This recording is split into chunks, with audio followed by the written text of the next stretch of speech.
The black girl is in trouble now, boy. Oh my God, oh boy, it's done, it's cooked. She had been hit with a RICO charge would never in a million years be on any of my bingo cards. No more than fake buffs, the $5 swimsuits, these crazy ass 50% off all orders over $9.90. Hot girl summer done, city boy season done. Pack it up, y'all, we're done. It's cooked, it's GG's, we're done. It's over, it's done. I guess you could say she in a lot of trouble. No?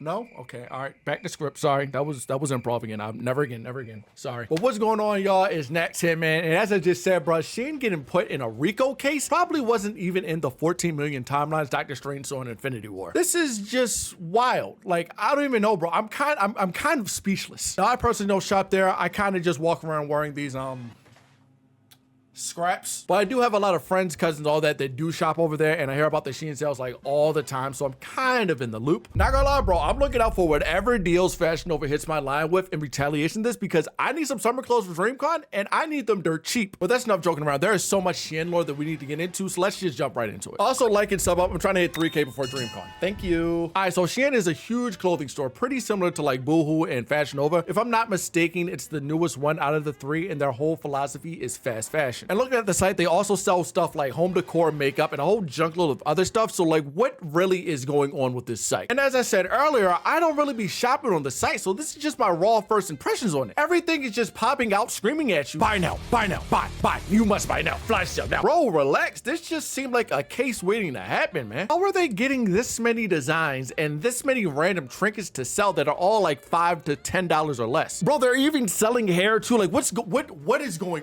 on? This site is like the elixir of trinkets. Like, where did this site spawn from? Not gonna lie, I see why y'all be going dumb over this store, bro. Like, these sales kind of crazy. This is kind of crazy. And not gonna lie, Timu, don't get too cozy, because y'all are probably under investigation next. I see y'all selling them fake ass Nintendo Switches for $7. I'm watching y'all. Now, this whole SHEIN RICO debacle didn't even start with the court document. Oh no.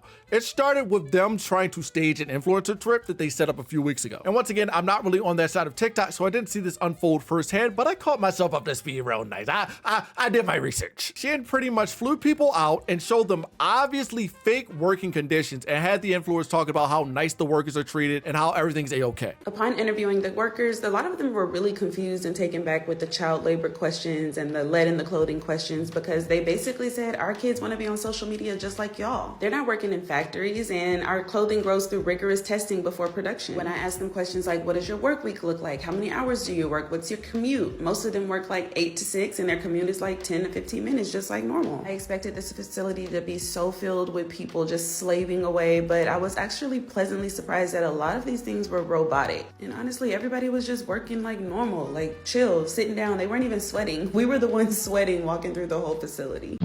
Would not doubt that the hired influencers were told to read off scripts of how good and ethical everything is. I wouldn't doubt that one bit. SHEIN even flew these guys out to Coachella and had them stand in like whole ass mansions. Of course they're going to lie their asses off, bro. Come on. Not gonna lie, if you think your favorite influencers are not gigantic sleazeballs when it comes to the bread, all I can do is laugh, bro, because these niggas are dirtballs. They're grimy. The whole time there are entire documentaries on how bad the SHEIN working conditions are. Mountains upon mountains of accusations saying that they are treating their employees worse than the Indian TikTok methods. And hey, bro, apparently they got niggas working 75-hour shifts and violating Chinese labor laws, bro. Like, what? How is this company still around? Like, how does this exist? Like, bro, looking at some of these influencer videos, they probably handpicked the month's hardest grinders, told them little niggas, hey, man, listen, the Americans coming here for a little field trip. You guys get 1 scoop of rice each. That's your rations for the day. And if I hear one small little people complaints coming out of y'all, you're getting sent back to the sweatshop blender early. Like, how do you sell this much stuff at the cheap ass price that it is and it still be ethical? It's just, it doesn't. Ding dong, you don't. The answer's wrong. All right, so how does all that tie into the same shit that Young Thug and YSL got locked up on? Well, a RICO, aka a racketeer influence and crime organizations charge, mouthful, crazy, pause, that was introduced back in the 70s in order to help stop the mafia. And since SHEIN is allegedly built up on a bunch of shell companies, more than in a second, it can technically be considered an organization instead of just a megacorp. Now, after that whole influencer fiasco, well, literally everyone and their mom was called out for it, a whole bunch of eyes were just directed directly at that company. And if you didn't know, SHEIN is infamous for flat out just stealing other small fashion designers' designs, which is incredibly fucked. Like, my friend's friend actually got her whole ass dress stolen by SHEIN, and she can't do anything about it because that's a $100 billion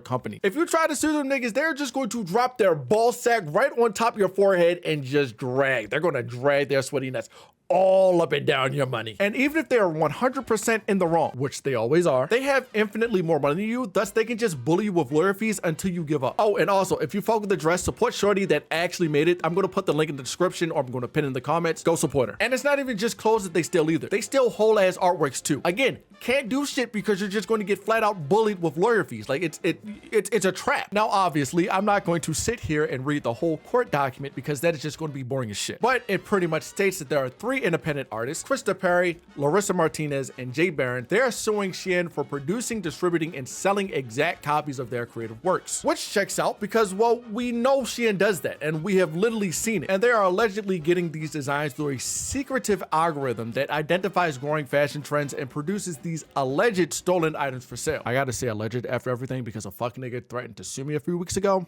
I'm not trying to deal with that again. Everything is alleged. Apparently in YouTube and Lawyer Land, allegedly just absolves all of that. But coupling the algorithm with the resources, the factories, and the overworked workers that they do have, SHEIN can make and sell these items for bottom of the barrel dirt cheap. And the lawsuit points out that a fellow named Chris Zhu, am I saying that right? I hope so, as the maker of this algorithm, who was a mysterious tech genius and made SHEIN into the world's top clothing company through high technology, not high design. Hey man, not gonna lie, that's the hardest diss I heard put on a nigga in a minute. Oh my God, they cooked that man. Remember like a few videos ago, I said we gotta start stoning niggas and bringing back like public shaming? We gotta put this nigga Chris in like a public square, start throwing stones at him. Boo this nigga, boo, you suck, stone that nigga. Don't actually do that, please don't. I don't want that on my hands, don't do that. If you wanna do it, don't throw my name into it. Y'all can do that. You do what you want, don't put my name in it. Now, as I said earlier, RICO cases are used on corrupt organizations, but SHEIN is a company. So how does this apply? Well, the lawsuit alleges that SHEIN's copyright infringement is not done by one entity itself. Allegedly, SHEIN hosts a bunch of shell companies that orchestrate all the stealing underneath, thus making it a crime organization. And apparently this is SHEIN's company flow. Hey man, if your company diagram gotta look like this, bro, you're already done, bro. You're like, it's over, bro. You're guilty. Essentially, my interpretation of what all this means is as follows. All alleged, by the way, this is not concrete truth. Shell Company A runs the algorithm and grabs a list of best dressed or potential clothing trends. That company then partners, sells, or hands that list over to the Shell Company B that makes everything on that list and hands it over to Shell Company C. That company then advertises those items to the public while SHEIN sells it to everyone who shops at the site. And to be honest, after I broke that down and you guys seen the whole graph and all this, who the hell is going to try to untake all that and figure out who exactly to sue? No one. That's why no one has done it yet. Like no one's trying to do this. Not gonna lie, I think the creators going up against SHEIN got a pretty decent shot. I mean, the evidence is literally all over the internet, but I'm in no way, shape, or form any kind of lawyer, so take that last part with a small grain of salt. I hear movies and TV talk about the court of public opinion all the time. No clue if it's real, but I think that the cost-efficient girlies are going to stick with SHEIN for the obvious $5 Hoochie Mama shorts. All the artists and people who don't care about the bread will stick with the designers, so it's really up there. I personally hope the creators win because as a creator myself, I can feel the pain in your hearts, man. Like, I truly